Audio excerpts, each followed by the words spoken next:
سے ہے اور ایک آیت سورہ حدید سے نبی کریم صلی اللہ علیہ وسلم کے بے شمار فرامین میں سے دو احادیث مبارکہ کی تلاوت کی سعادت نصیب ہوئی ہے۔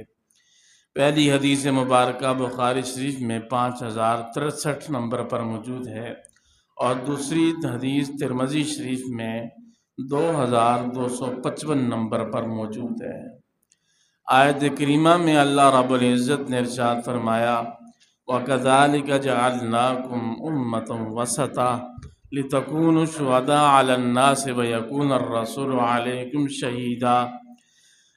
كَذَلِكَ جَعَلْنَاكُمْ أُمَّةً وَسَطًا، اللہ فرماتے ہیں کہ میں نے تمہیں امت وسط بنایا ہے۔ وسط عربی زبان میں کہتے ہیں خیر الامور کو۔ ہمارے ہاں عربی زبان میں ایک محاورہ بھی بولا جاتا ہے، معقولہ جسے کہتے ہیں خیر الامور اوسطها، درمیانے درجے کے معاملات بہتر ہوتے ہیں۔ تو فرمایا وسط، تو وسط کا معنی درمیانہ پن، اعتدال، میانہ روی۔ تو میرے بھائیو، اس آیت کریمہ کی ضمن میں یہ بات سمجھ آ گئی کہ اللہ رب العزت نے ہمیں اعتدالی امت میں پیدا کیا ہے، اعتدال والی امت میں پیدا کیا ہے، بے اعتدالی امت میں پیدا نہیں کیا۔ تو یہ اس امت کا بہت بڑا شرف ہے، کیونکہ کوئی بندہ اعتدال پر رہے گا تو وہی گواہ بھی بن سکتا ہے، گواہی دے بھی سکتا ہے اور انصاف و عدل کی بات بھی کر سکتا ہے۔ جو بندہ خود ہی اعتدال سے ہٹا ہوا ہو، درمیانے راستے سے ہٹا ہوا ہو، تو وہ کیا انصاف یا عدل دوسرے کو دے گا، یا کیا عدل اور انصاف کرے گا؟ وہ تو خود ہی عدل و انصاف پر نہیں ہے بھائی۔ تو فرمایا تم درمیانی امت ہو، وسط والی، اعتدال والی امت ہو۔ اور اللہ کریم نے اس امت کو جہاں اور خصوصیات سے، انعامات سے نوازا ہے، وہاں اللہ کریم نے اس امت کو یہ اعزاز بھی دیا ہے کہ یہ درمیان والی یعنی معتدل امت ہے، انصاف والی ہے۔ تو میں نے عرض کیا کہ انسان گواہ بھی تب بن سکتا ہے جب خود معتدل ہو، درمیان درجے والا ہو، اوسط ہو، میانہ روی اختیار کرنے والا ہو۔ جو خود بے اعتدال ہے اس نے کیا انصاف کرنا ہے؟ دیکھیے، اور اپنے اس شرف اور عزت و عظمت کو بھی سمجھیے۔ اللہ رب العزت نے آپ کو مقام کیا دیا ہے، مرتبہ کیا دیا ہے، آپ کی میرے اللہ کے ہاں کتنی بڑی شان اور شوکت ہے۔ جی ہاں، کیا کہا میں نے؟ اللہ کے ہاں آپ کی کتنی شان و شوکت ہے، اللہ کے ہاں آپ کے قول بول کی کتنی قدردانی ہے، اور اللہ کتنی عظمتوں سے آپ کو نواز رہا ہے۔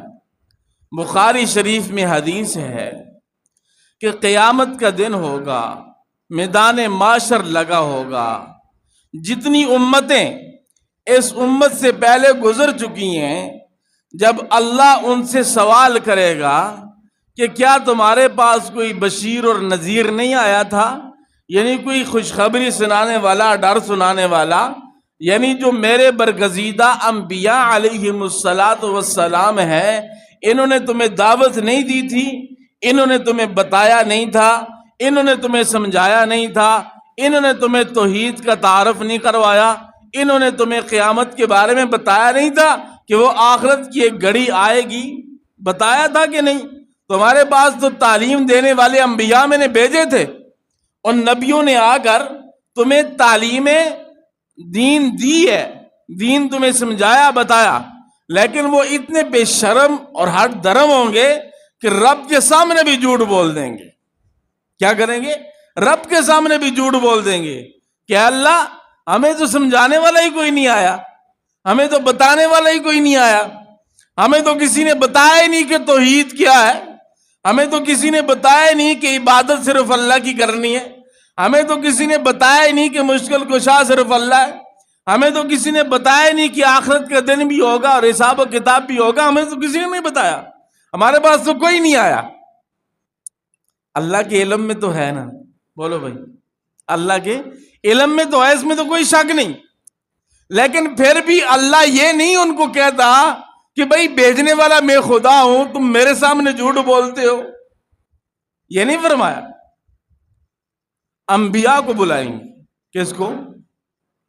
آ جائیں حضرت آدم، آ جائیں حضرت نوح اور شیس، آ جائیں حضرت داؤد، آ جائیں حضرت لوط، آ جائیں حضرت ابراہیم، تمام سابقہ امتوں کے نبی آ جائیں، تشریف لے آئیں۔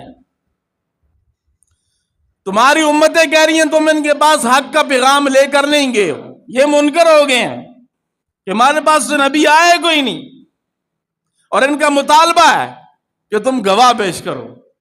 کیا کرو؟ بولو نا بھائی، گواہ پیش کرو۔ اب انبیاء کس کو گواہ پیش کریں؟ جو بھیجنے والا ہے وہی گواہی کی طرف کر رہا ہے، بھائی گواہی دو۔ جس کے علم میں سب کچھ ہے وہی اللہ کہتا ہے گواہی دو، تمہارا گواہ کون ہے؟ تو سارے نبی جن سے سوال ہوگا وہ کہیں گے ہماری اس بات کی گواہی امت محمدیہ دے گی صلی اللہ علیہ وسلم۔ کون دے گی؟ بولے نا بھائی، اپنے مقام مرتبے پہ تو بولو نا یار، اللہ نے اتنا مقام دیا ہے۔ کیا فرمایا؟ امت محمدیہ گواہی دے گی۔ بھائی بلاؤ امت محمدیہ کو، امت محمدیہ حاضر ہوگی۔ ہاں بھائی، اس قوم کا دعویٰ یہ ہے کہ یہ انبیاء ہمارے پاس دعوت و تبلیغ کا پیغام لے کر نہیں آئے، تو تم کیا کہتے ہو؟ اللہ ہم گواہی دیتے ہیں یہ انبیاء سچے ہیں اور یہ امتیں جھوٹ بول رہی ہیں۔ انبیاء کیا ہیں؟ سچے ہیں، اور یہ امتیں جھوٹ بول رہی ہیں۔ بھائی کافر ہے نا، تمہیں پتہ ہے یہ بڑے چلاک ہوتے ہیں، سمجھو کیا ہوتے ہیں؟ چلاک ہوتے ہیں، اس لیے تو تمہیں اٹھنے نہیں دیا انہوں نے ابھی تک۔ ہاں، اسی لیے تو تمہارے لیے ہر روز ایک نئی سازش اور نئی چیز کی ایجاد ہوتی ہے۔ تو یہ بڑے چلاک لوگ، انہوں نے اگلا دعویٰ دائر کر دیا کہ اللہ یہ جو امت گواہی دے رہی ہے ان سے ذرا یہ پوچھئے کہ یہ اس وقت تھے؟ یہ اس وقت تھے؟ ابو بکر و عمر، عثمان و علی رضی اللہ تعالی عنہما اجمعین، یہ صحابہ کرام، یہ اس امت کے تابعین، یہ اس امت کے اولیاء، اس امت کے یہ علماء اور یہ نیک لوگ، یہ ہمارے زمانے میں تھے؟ انہوں نے حضرت نوح کو ہمیں تبلیغ کرتا ہوا دیکھا ہے، انہوں نے حضرت ابراہیم کو تبلیغ کرتے ہوئے ہمیں دیکھا ہے، انہوں نے حضرت لوط علیہ السلام کو ہمیں دعوت تبلیغ کرتے دیکھا ہے کہ یہ جو کہہ رہے ہیں کہ امتیں جھوٹ بولتی ہیں اور انبیاء سچ کہہ رہے ہیں، یہ گئے ہیں، سمجھایا، بتایا، سکھایا، تبلیغ کی ہے؟ یہ تو تھے ہی نہیں اس وقت، تو ان کی گواہی کیسے قابل قبول ہو؟ اب امت محمدیہ پر سوال آ جائے گا کہ تم بتاؤ، تم یہ بات کس انداز میں کر رہے ہو، کس طرح کر رہے ہو کہ نبی سچ کہہ رہے ہیں اور یہ امتیں جھوٹ بول رہی ہیں؟ یہ امت الحمدللہ سر اٹھا کر گئی کہ اللہ آپ کا قرآن بھی سچا، آپ بھی سچے، آپ کا بھیجا ہوا پیارا لاڈلا محمد بھی سچا۔ بولو بھائی سچا۔ اللہ کہیں گے ہاں میری کتاب بھی سچی، میرا نبی بھی سچا، اللہ بھی سچا۔ تو فرمایا اللہ تو بھی سچا، تیری کتاب بھی سچی، تیرا محبوب بھی سچا، ہمیں اسی کتاب کے ذریعے اس محمد صلی اللہ علیہ وسلم نے بتایا ہے کہ اللہ نے انبیاء کو ان امتوں کے پاس بھیجا ہے، اسی پیغمبر کے ذریعے سے ہمیں معلوم ہوا ہے، اسی پیارے لاڈلے محمد صلی اللہ علیہ وسلم کی وجہ سے ہمیں معلوم ہوا ہے کہ اللہ نے ان قوموں پر انبیاء بھیجے۔ تو بھائی اللہ اس امت کی اس گواہی کو قبول کرے گا اور ان انبیاء کے حق میں فیصلہ ہو جائے گا اور امتوں کو سزا دے دی جائے گی۔ تو یہاں پر ایک بات یہ سمجھیے، گواہی کے لیے مشاہدہ ضروری نہیں ہے۔ بھائی بولو، گواہی کے لیے مشاہدہ ضروری نہیں ہے، آنکھوں سے دیکھنا ہی ضروری نہیں ہے۔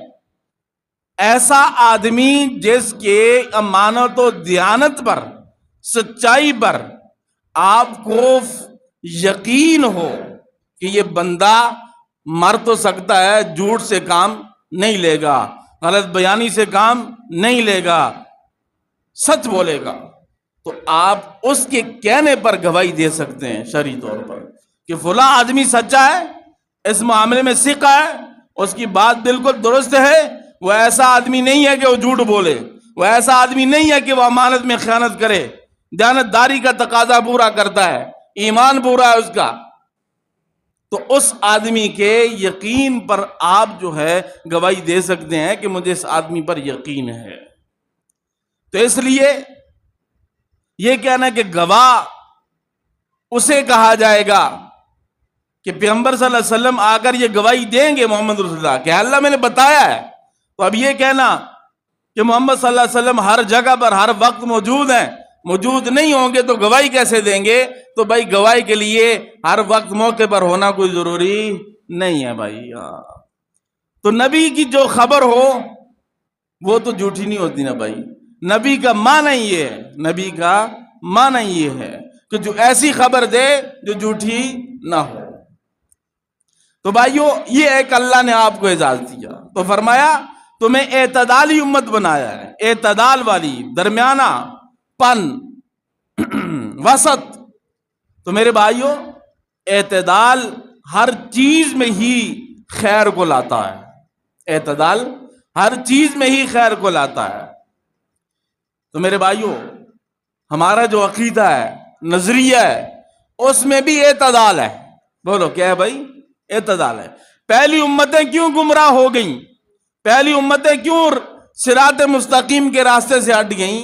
اس کی وجہ یہی ہے کہ انہوں نے عقائد کے اندر اعتدال کا راستہ چھوڑ دیا تھا۔ بولو بھائی دیکھیے، آپ مسلمان ہیں، الحمدللہ، میں مسلمان ہوں، کوئی بھی مسلمان ہو، صحابہ کی تاریخ پڑھیے، اللہ کے نبی صلی اللہ علیہ وسلم پر جان تک قربان کر دی۔ بولو بھائی، بولو نا یار، کیا کر دی؟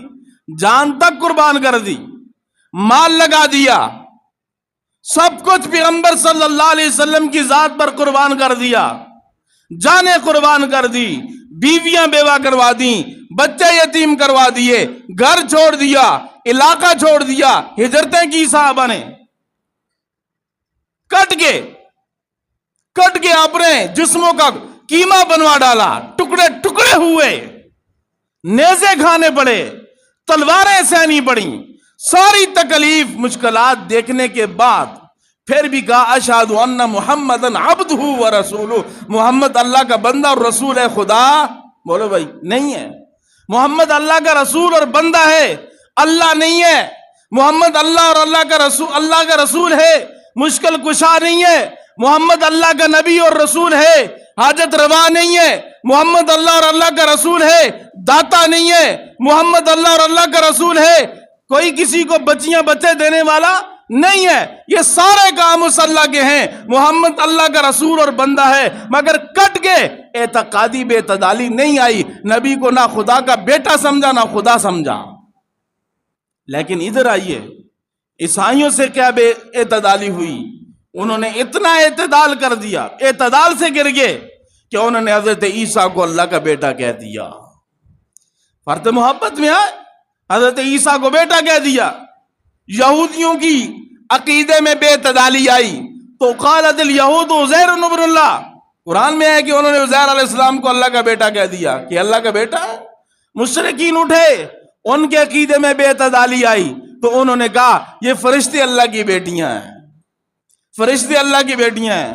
کسی نے بت بنا کر اللہ کے ساتھ شریک کر لیے، کوئی ستاروں کو پوجنا شروع ہو گیا، کوئی چاند کو سجدے کرنا شروع ہو گیا، کوئی سورج کو سجدے کرنا شروع ہو گیا، تو یہ عقائد کے اندر بے اعتدالی آ گئی اور وہ گمراہ ہو گئے اور گمراہی کی دلدل میں جا پھنسے، دنیا اور آخرت دونوں تباہ اور برباد ہو گئی۔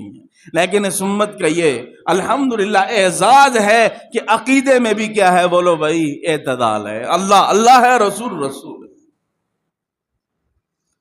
تو میرے بھائیوں یہ نہیں ہے کہ ہم اپنے اعتدال پر نہ قائم رہ سکیں۔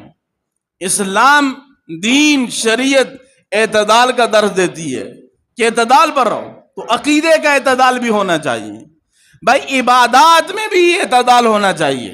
عبادات میں بھی کیا ہو بھائی؟ بولو اعتدال ہو.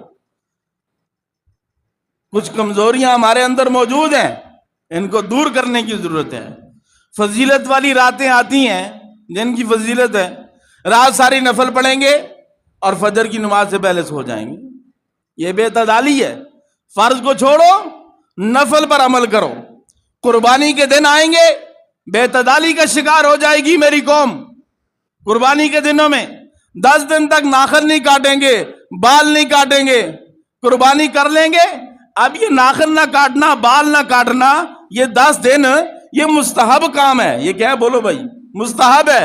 اور مستحب شریعت میں اسے کہتے ہیں عمل کر لو تو ثواب ہوگا, نہ کرو تو کوئی گناہ نہیں ہے. یہ فرض نہیں ہے, واجب نہیں ہے کہ 10 دن آپ نے بال نہیں کاٹنے, ناخن نہیں کاٹنے. یہ مستحب ہے, فرض واجب نہیں ہے.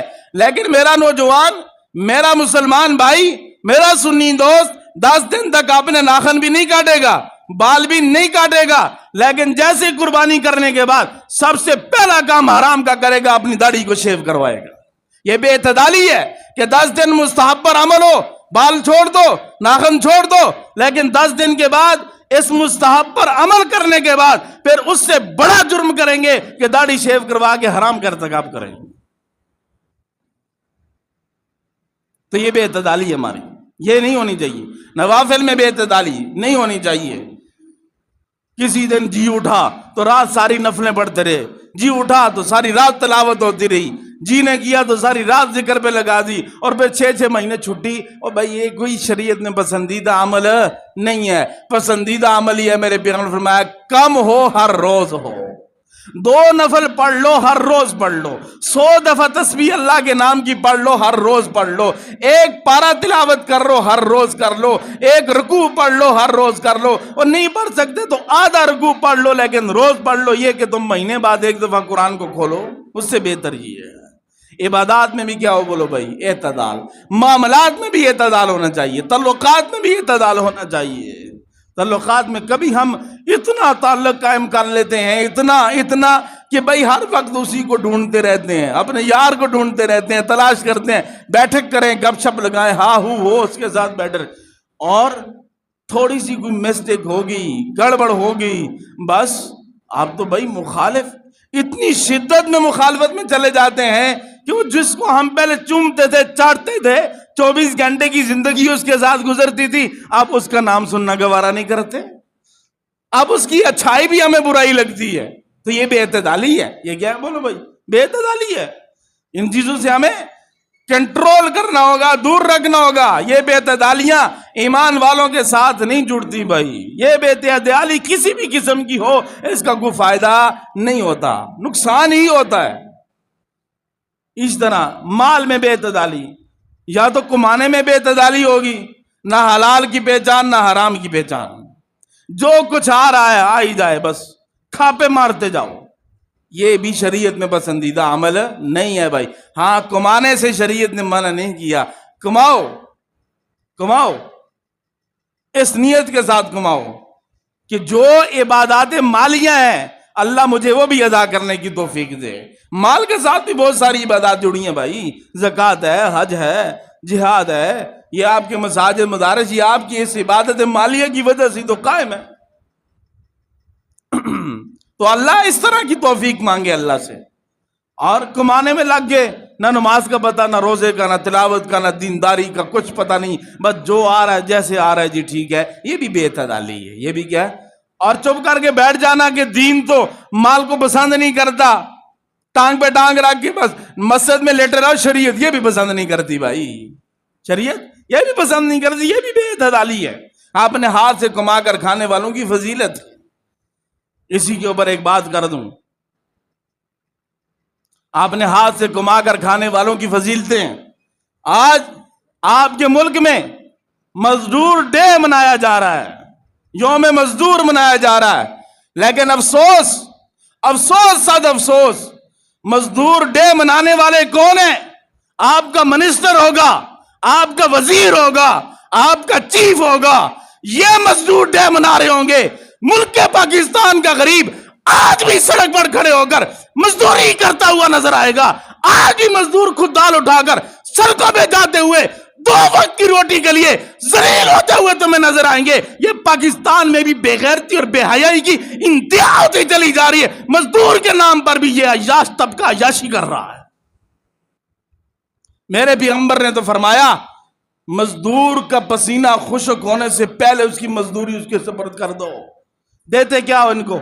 چھٹیاں کرتے، ان کے نام پہ چھٹیاں بھی یہی کر رہے ہیں. باہر نکلے آپ کے سب دیکھتے ہیں کہ نہیں بھائی؟ سب کو نظر آتا ہے کہ نہیں آتا؟ میں لاہور گول منڈی سے یہاں تک چلا ہوں، میں نے راستے میں کئی دیکھے ہیں جو بیچارے دیہڑداری کی انتظار میں کھڑے ہیں. انہیں معلوم ہے کہ انہوں نے حالات ہمارے اتنے تنگ کر دیے ہیں کہ اگر آج ہم مزدوری کے لیے نہ نکلے تو شام کو ہم وقت کا کھانا اپنے بچوں کے منہ میں لقمہ نہیں ڈال سکتے. تو میرے بھائی بے اعتدالیاں ہیں. کیا بولو بھائی؟ بے اعتدالیاں ہیں. اللہ اکبر. اور اسی طرح میرے بھائیو، ہم لوگوں نے تاریخیں جتنی ہماری جماعتیں جتنی چلتی ہیں ان میں بھی بے اعتدالیاں ہیں. ان میں بھی بے اعتدالیاں. ہر کوئی یہ کہتا ہے جو میری تاریخ کا، میری جماعت کا نظم و ضبط ہے وہ دوسرے پہ تھوپنے کی کوشش کرتا ہے.